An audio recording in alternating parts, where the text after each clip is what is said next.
somebody as beloved and as recognizable as Blake, the only way it can really work is if you have somebody that resembles her. So we did a TikTok search. We looked through thousands of women and tapes, and we had lookalikes submit who had never acted before.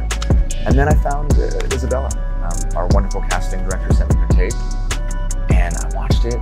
And I remember asking, did she put that mole there in that place? And if you look at her at the right angle, it's a spitting image, more than just the resemblance. She is a phenomenal actress, and this was her first film. She told me Taylor Swift helped her get the role, like signed off on her audition. I was casting, and I had actually brought in and showed her casting tape to Blake and Taylor, and they were both like, yes, her. And that's a true story. Blake Lively is reportedly in shock after her longtime best friend, Taylor Swift, finally cut ties with her. Blake and her husband, Ryan Reynolds, have been acting as though their influence and wealth could shield them from backlash, but it seems the tide is turning. More and more celebrities are speaking out against them, and Taylor is no longer willing to be used as a pawn in Blake's alleged bullying tactics. Rumors suggest that Taylor never consented to Blake using her name to intimidate people, and she's had enough. She's not the only one. Many A-list celebrities have also had negative experiences with Blake and Ryan, seeing them as entitled, narcissistic, and manipulative. Now, the industry appears to be distancing itself from the power couple. Their alleged involvement in a case against Justin Baldoni seems to be at the center of the controversy. Blake and Ryan are reportedly facing major backlash, and their once loyal celebrity circle is shrinking fast. No one wants to be associated with them as they deal with the consequences of their actions. For Taylor, this isn't just about distancing herself, it's a complete severing of ties. After a decade of friendship, she's officially done with Blake, and it looks like there's no turning back. Blake Lively and Taylor Swift have been close friends since 2015, forming a strong bond shortly after they met. Over the years, they've been a constant presence in each other's lives, celebrating milestones together and sharing glimpses of their friendship on social media. Taylor was especially fond of Blake's children, something expected in any close friendship. In 2017, Taylor even featured Blake's daughter James' voice in the intro of her song, Gorgeous.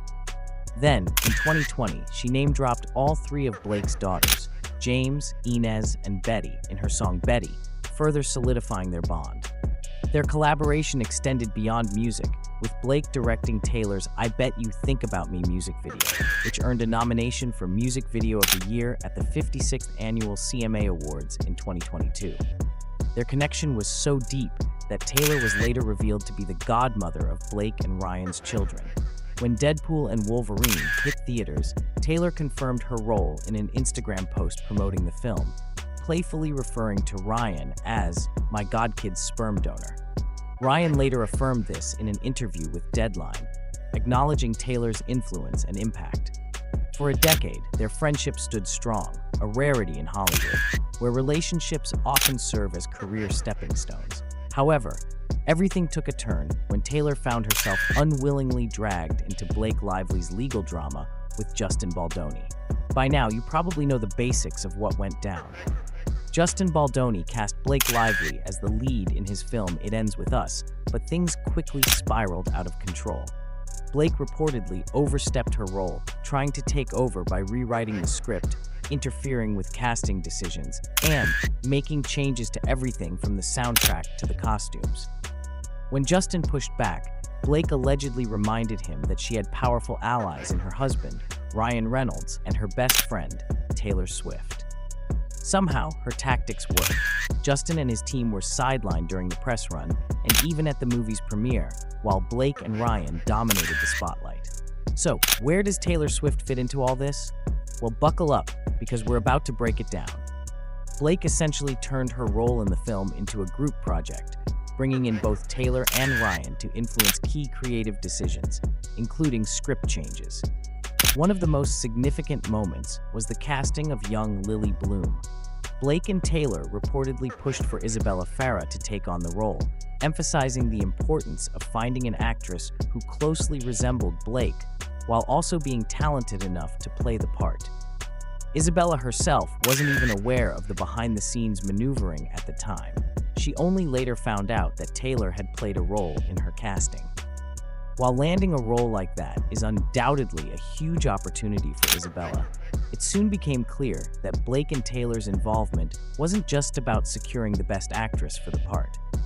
Instead, it seemed they wanted someone they could control, an actress who wouldn't challenge their decisions or push back against their influence. At some point, Blake even allegedly threatened to make Taylor withdraw her clearance for them to use her song My Tears Ricochet for the film. In her updated complaint against Justin Baldoni, Blake lively revealed that she had witnesses, other actors from It Ends With Us, who could allegedly back up her claims. Among them were Jenny Slate and Isabella Ferrara. Jenny Slate reportedly filed an HR complaint against Justin and his business partner, Jamie Heath, following an uncomfortable interaction. However, here's where things get interesting. Jenny's issue had nothing to do with the allegations Blake is making.